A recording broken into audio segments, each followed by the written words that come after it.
Good afternoon. When my son Elliot was in elementary school, he said something that awakened me to a great paradox. Life has so much potential, but we seem to make so little of it. No matter how much money we make, we're always in financial scarcity. Despite all the labor-saving devices we have no time to enjoy our life. And with all the social media there is, we are more lonely than ever before in the world. Why?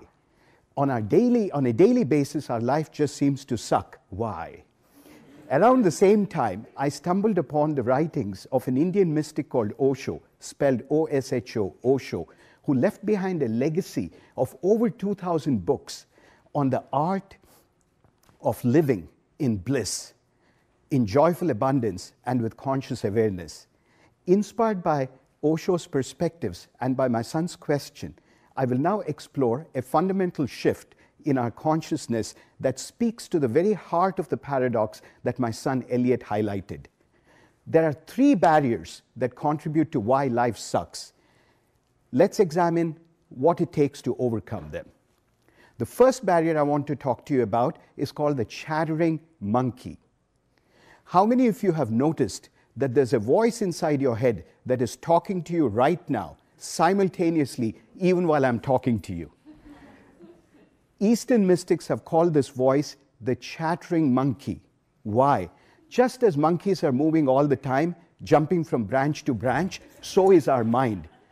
I have brought Curious George with me to demonstrate this firsthand. I once worked in an office where my boss would walk in through the main door. She would stop at my desk for a few minutes, and then she would proceed to her office. This happened every day, but one day she walked in through the main door and walked straight to her office. That's when Curious George sat up. He said, "Did you just see what happened? How mean of her to not stop by and say hello. I was with her in a meeting till 7:30 p.m. last night, and she seemed quite happy with me. I bet it's my boss's boss. He didn't look too happy. He must have said something bad about me. Anyway, let me go back at lunchtime to make sure everything is okay." I went back to my boss's office at lunch only to discover that she was leaving for lunch with 4 of my colleagues to my favorite Indian restaurant without inviting me. That's when Curious George became Furious George. He said, "Did you just see what happened? Not only did she not stop by and say hello, but she's leaving for your favorite Indian restaurant without inviting you? I hope I'm not getting fired. I don't even have an updated resume.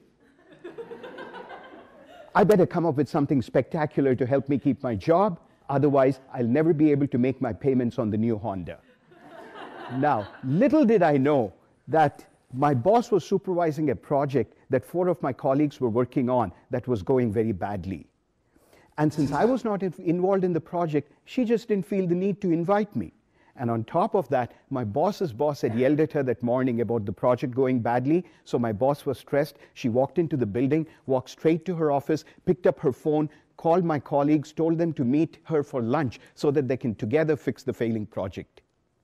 But my chattering monkey's auditory messages became visual filters. And these visual filters started shaping the way I view my boss. So when Curious George said, "This boss is mean," I started wearing my mean lenses. The moment Curious George said, "She is unfair," I start wearing my unfair lenses. And then soon, when he says she's such a jerk, I start wearing my jerk lenses. Now my boss looks like a mean, unfair jerk to me. How many of you can see that through these lenses, I will never be able to see my boss for who she is? Now, we live trapped in the psychic prison of the mind. We live encaged in our own private world of stories and interpretations. Even countries go to war with each other based on what their chattering monkeys are telling them. It's only when we go beyond the chattering monkey and we go beyond the mind that we can start seeing reality for what it truly is without all the distortions that our lenses can create. Notice how much continuous inner chatter goes on in your head from the time you wake up to the time you go to bed. The antidote to the chattering monkey is the shift to mindfulness, the ability to watch and witness your thoughts as if they are just clouds moving through the sky. Rather than take your thoughts too seriously, watch them go by. How many of you can see that there is a chattering monkey in your life that is actually causing unnecessary alienation in some of your relationships at work, in your family, and your social life?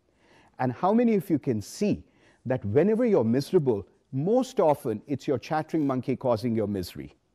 The shift to mindfulness enables you to start watching your thoughts as if they're just clouds floating by, without getting sucked into all the tension and stress that they create. Mindfulness is your ability to know that these thoughts can come and go.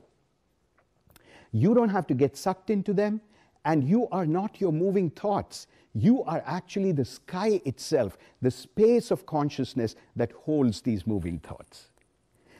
Now, I would like to talk to you about the second barrier. The second barrier is called unsolved tears. This was a phrase used by Osho to refer to experiences that have produced sadness, pain, and shame. Experiences that we did not grieve fully when they happened, but they wounded us deeply. Hence the phrase unsolved tears.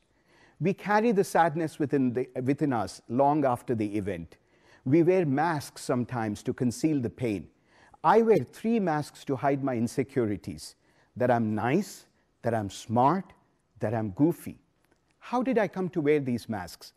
I was riding on the back seat of a car in New Delhi when I was 9 years old, blabbering away, when someone turned to everybody else in the car and said, "This kid is stupid. He never says anything intelligent."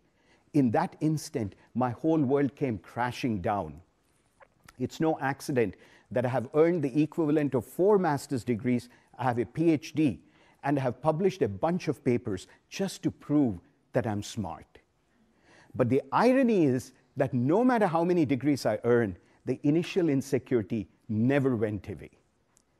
And now, this is one of the conundrums of existential conundrums of modern achievement-oriented societies like the one we live in. Things that happen to us in our childhood and in our teenage years create feelings of insecurity and inadequacy. We try to compensate for these experiences by wearing masks, but the insecurity persists. Look at my life. Someone said I was stupid. I have spent the next 25 years earning multiple degrees, trying to be smart. Now, if I were to tell you that I was trying to be smart, what does it tell you that I decided that I'm not? Smart. Exactly. This is one of the conundrums and the catch-22s, that no matter how many degrees I earn, if I've already decided that I'm not smart, the degrees will never may allow me to feel smart inside. And in modern competitive societies, we are all struggling in our own ways to be unique, special, and extraordinary. How many of us here would agree that you too are wearing masks, social masks perhaps, to conceal some of the sadness, pain, and shame that you feel inside? Sometimes our relationship with ourselves is fundamentally broken. It's only when we can feel deep compassion for ourselves and for the struggles that we've lived through, and we can love ourselves unconditionally for who we are and who we are not, that this would be the beginning of a planetary revolution. It's only when we can love ourselves fully that we become capable of loving others. How we treat others is a reflection of how we treat ourselves. But if we condemn and judge ourselves, we will never be able to genuinely love and accept those around us. Life just becomes a futile game of condemning one another. But try this instead. Raise your hand if you agree that there is probably nobody in this room who's exactly like you. Now raise your hand if you agree that there is probably nobody like you, exactly like you, in the entire world, in the entire planet. Great. You just confessed that who you are is so unique, so special, and so extraordinary that there's not a single other person like you on this entire planet. Unsolved tears represent the pain, the insecurity, the sadness and shame that we all carry inside us. We try to become unique, special, and extraordinary, but we forget that each one of us is already unique, special, and extraordinary. There's nobody like us anywhere on this entire planet.